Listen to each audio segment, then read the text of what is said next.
Pola pikir yang konstruktif. Suatu masa di periode tahun 2000-an, saya berpindah tugas dari Departemen Pembebasan Lahan. Di situ saya 4 tahun sebagai manajer pembebasan tanah. Dan di awal tahun 2000, saya ditugaskan untuk menjadi marketing manager dari proyek Citraland Surabaya. Sebuah tanggung jawab yang berbeda sama sekali. Kalau di pembebasan tanah saya ini orang belakang, orang dapur, tetapi challenge berikutnya ini adalah sebagai marketing manager adalah menjadi orang terdepan. Ceritanya adalah di hari-hari awal saya belajar menjadi seorang marketing manager. Saya menemukan satu orang staf saya, taruh kata kodenya adalah J, ya, kodenya adalah J. Teman-teman, J ini adalah lulusan paling wahid dari ITS Statistik, IP-nya mentok, ya. Tapi kalau saya perhatikan, wajahnya itu suram. Rambutnya agak awut-awutan, setiap hari wearing jacket, tidak shiny tapi agak lusuh. Ya, apesnya teman-teman, duduknya persis di belakang saya. Tahun 2000 teman-teman, itu adalah tahun kami semua pada saat itu baru saja mengalami sebuah krisis moneter, yaitu 998. Ya. Tugas dari teman J ini adalah marketing intelligence. Buset, apa itu marketing intelligence ya? Saya sendiri bingung ya. Ternyata si J ini saya panggil, tugasmu apa? Dia cerita bahwa tugasnya dia adalah mempelajari hal-hal yang dilakukan oleh para kompetitor dari Citraland ini. Sebelah ini melakukan apa, 2 sebelah itu melakukan apa, 3 sebelah sini melakukan apa, semua dipetakan, di mapping oleh dia, sehingga tahu kekuatan, kelemahan lawan, pricingnya berapa.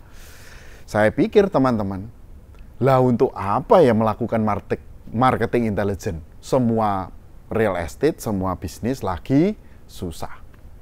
Saya datang kepada atasan saya, Pak SY, waktu itu menjadi General Manager dari proyek besar Citraland ini. Saya sampaikan, Pak SY, saya mohon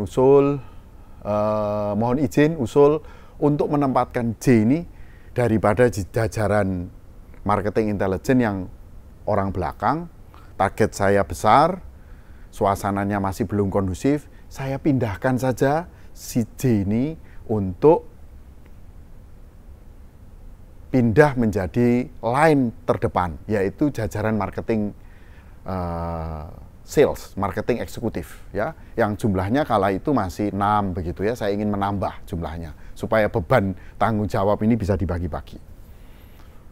Oh, begitu ya, Den? Apa mau dia? Ya, kita coba aja Pak SY. Mestinya ya maulah. Oke, ya udah silahkan. Teman-teman, besoknya tidak nunggu lama, saya panggil si J itu, ya. J, ini kan situasi lagi kurang kondusif. Saya melihat jajaran marketing eksekutif perlu tambahan orang. Saya usul kamu untuk menjajaki posisi marketing eksekutif. Teman-teman, apa yang terjadi sungguh luar biasa bagi saya. Pasti tidak ada yang menduga, J ini menangis, teman-teman. Menangis. Saya tidak pernah punya kasus seperti ini sebelumnya ya. Seorang staf saya mutasikan atau promosikan sebagai sebuah jawaban baru, responnya menangis. Waduh, bingung saya. Ya, daripada saya pusing-pusing, saya bawa ke Pak SY. Ya, untung Pak SY sudah well informed terhadap rencana saya ini. Pak SY, gimana ini? J menangis. Hah, nangis ya? Lah, piye Den kok nangis gitu? Wah, gimana? Akhirnya kami bertiga melakukan discussion. Buntutnya Pak SY masih bilang begini. Nah, kan Marang terserah gimana Den? Ya, ada ucapan J yang menurut saya agak mendiskreditkan saya. Wah, dia bilang begini teman-teman. Wah, Pak DB ini tidak suka Pak sama saya. Pak DB ini ingin menyingkirkan saya dalam jajaran marketingnya. Ini kan lagi musim ngurang-ngurangi orang. Mungkin saya ini nggak disukai oleh Pak DB. Buset, kenal aja baru ya. Kok saya dituduh semacam itu ya? Hah, gimana ini Den? Sudahlah, J. Menurut saya kamu coba dulu posisi itu. Saya bantuin kamu. Ya 6 bulan coba dulu dah. Ya masih dengan mata sembab begitu ya akhirnya kita berdua meninggalkan ruangan Pak SY. Ya, dengan sebenarnya belum komit apa-apa. Ya. Hari besoknya teman-teman, Anda bisa duga J ini tidak masuk. Hari kedua setelah chaos itu tidak masuk. Hari ketiga, J ini datang di kantor, ya, datang ke tempat saya, Pak DB, saya coba deh, saya kerjakan. Wah, bagus J, kamu sudah melakukan hal yang terbaik buat masa depanmu, juga buat perusahaan ini. Oke, jalankan, saya akan support. Oke, babak pertama selesai. Teman-teman, refleksi babak pertama ini adalah situasional sosok dari J yang begitu sedih, begitu tidak nyaman dengan tuntutan dari atasannya yaitu saya, DB, untuk mencoba posisi yang dia sudah tak ketahui sebelumnya, tapi dia tidak confident untuk menjalankannya. Ya, sampai menangis. 2 hari dia tidak masuk. Hari ketiga setelah kasus menangis itu dia baru masuk, dan puji Tuhan teman-teman dia menyatakan mau mencoba, ya, jadi dia sudah the lowest point tapi bikin komitmen untuk mau mencoba. Nah, ceritanya luar biasa di babak yang kedua ini. Teman-teman, suatu awal minggu di hari Senin, J ini datang ke saya. Pak DB, saya mau melakukan sebuah program usaha saya yang pertama, yaitu mailing. Wih, apa ya, J? Mailing? Pak, dalam pembelajaran saya di statistik, itu saya belajar, Pak, yaitu memetakan daerah-daerah mana di suatu tempat yang memiliki karakteristik tertentu. Menurut saya, produk-produk yang dijual di Citraland ini cocok dengan populasi orang-orang pengusaha di area Pasar Atom. Saya akan melakukan mailing kepada para prospek-prospek, yaitu pemilik-pemilik toko di kawasan Pasar Atom tersebut. Oh begitu ya? Gimana caranya? Oh, saya akan keliling Pak, hari-hari ini mendata toko ini miliknya siapa, namanya siapa, saya akan kirimin perkenalan, yaitu memperkenalkan saya sebagai marketing baru di Citraland dan memperkenalkan produk baru kita. Laksanakan. Saya nggak punya pengertian yang lebih tinggi dari dia, pokoknya jalankan, ya. Oke. Teman-teman, apa yang terjadi? Marketing-marketing yang lain itu pada memberitahukan kepada saya, Pak DB, areal Pasar Atom itu ya teman-teman sudah banyak melakukan pendekatan ke prospek-prospek itu. Ah sudahlah, J kan orang anak baru, biar coba aja, gitu ya. Biar coba aja, ya.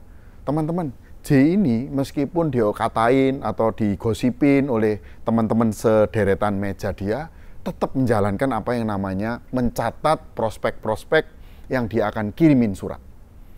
Datang lagi dia, teman-teman, beberapa hari kemudian, saya disuruh tanda tangan suratnya itu. Pak DB, saya tidak pede. Bapak ikut teken. Oke, saya teken. Ya, tulisannya Bapak Ibu yang terhormat, Cik Lan atau Cik siapa lagi, toko ini, saya nama J sedang memperkenalkan produk baru di Citraland, kafling atau rumah tipe ini. Nah, seperti itu. Oke, tertanda J dan saya, tanda tangan. Oke, laksanakan, saya mau aja. Kira-kira teman-teman 200 surat yang dia bikin.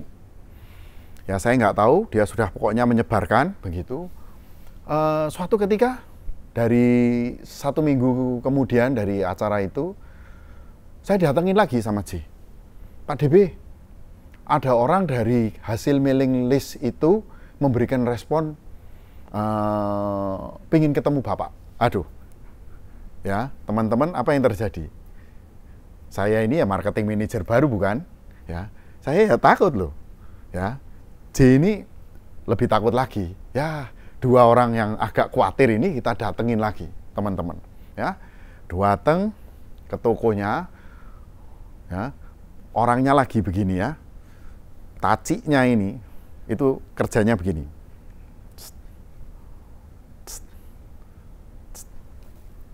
Nah, kira-kira jual apa dia? Ya, jual kain. Nah, betul ya, jual kain. Wah, top ya. Tapi orangnya cantik ya. Tapi koyoknya ada di sini, ya, sama satu di sini. Wah, dia bilang ke saya, teman-teman, sama J ini, Pak DB, saya ini di sini ya sudah cukup lama, toko Pasar Atom ini saya banyak kenal, ya, setiap hari Sabtu atau hari Jumat, weekend, kami ini punya kebiasaan olahraga, jalan pagi, terus kemudian ya makan-makan lah. Gimana kalau Bapak bisa nyiapin saya kendaraan untuk setelah acara makan-makan itu, saya ajak teman-teman saya itu datang ke tempat Citraland. Nah, sebelumnya memang saya tanya, Bu, sudah berapa lama nggak lihat sana? Wah ya, zaman Krismon ya, rumputnya tinggi-tinggi. Wah, Tacik mesti lihat, sekarang sudah lain, tahun 2000 itu tahun 98, sudah lain. Oh gitu ya, oke. Saya lihat ya, teman-teman, yang saya diminta menyediakan mobil itu, saya pikir sebuah Innova lah, sebuah apalah, Panther atau apa begitu. Enggak, ternyata saya disuruh menyiapkan sebuah bis untuk membawa teman-temannya. Ya, akhirnya J sama saya suatu pagi menjemput Cik Li Qian ini, ya, untuk membawa teman-temannya datang ini ke Citraland. Kebetulan di Citraland itu ada tempat sebuah fasilitas olahraga yang keren, ya, namanya Clubhouse Palimanan, tempat lapangan golf, ada clubhouse-nya. Wah, kita kumpul-kumpul di lantai 2. Makan di situ, ya, mereka habis olahraga keringetan, di bis saya ceritakan tentang properti ini, ya. Oke, acara di lantai 2 ini saya presentasi lagi, ya, lebih formal, pakai PPT, tadi di mobil cuma cerita-cerita.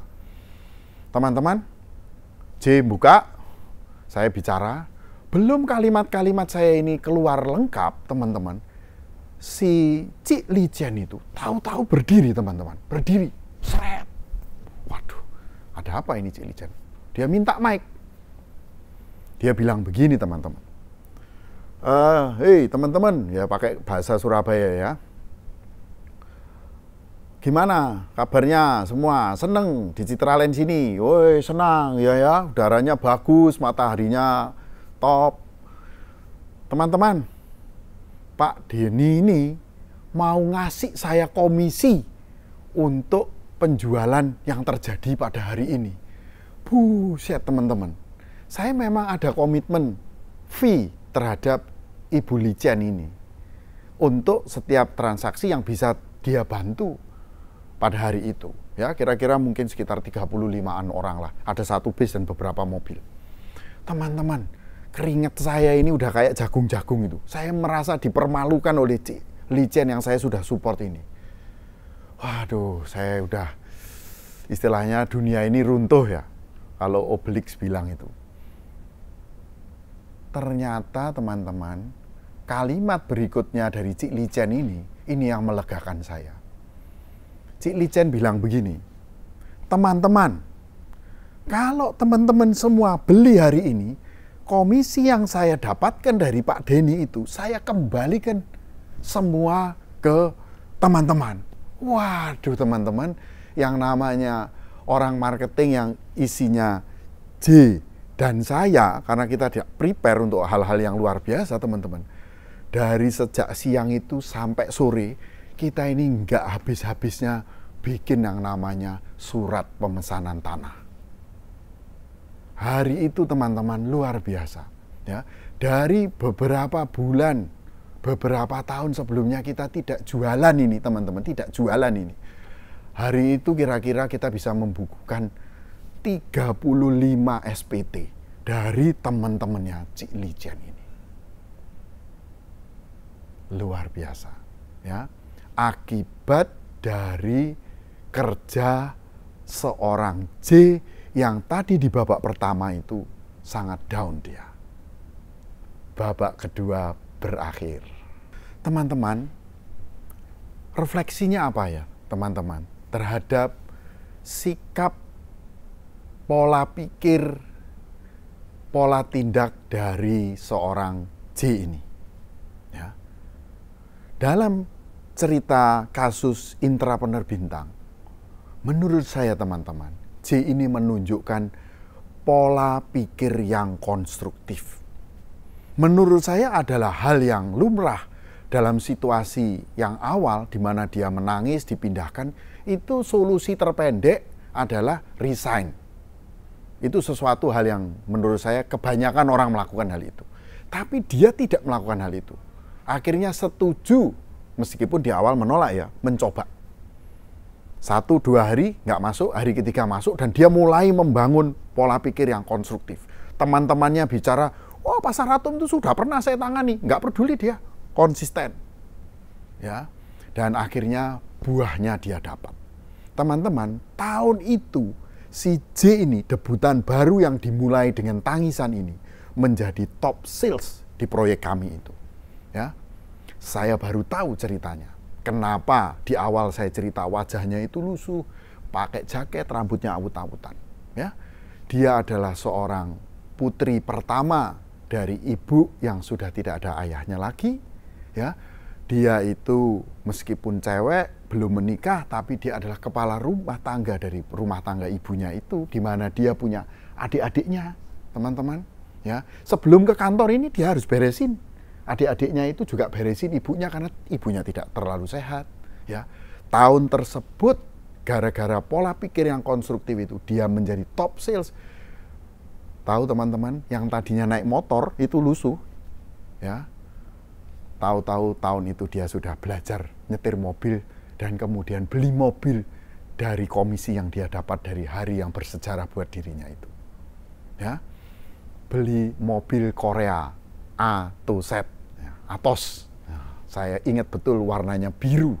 Ya, teman-teman, dari teman J ini kita belajar pola pikir yang konstruktif itu menyelamatkan dirinya, menyelamatkan adik-adiknya, menyelamatkan mamanya, juga menyelamatkan saya menciptakan omset yang besar bagi proyek Citraland.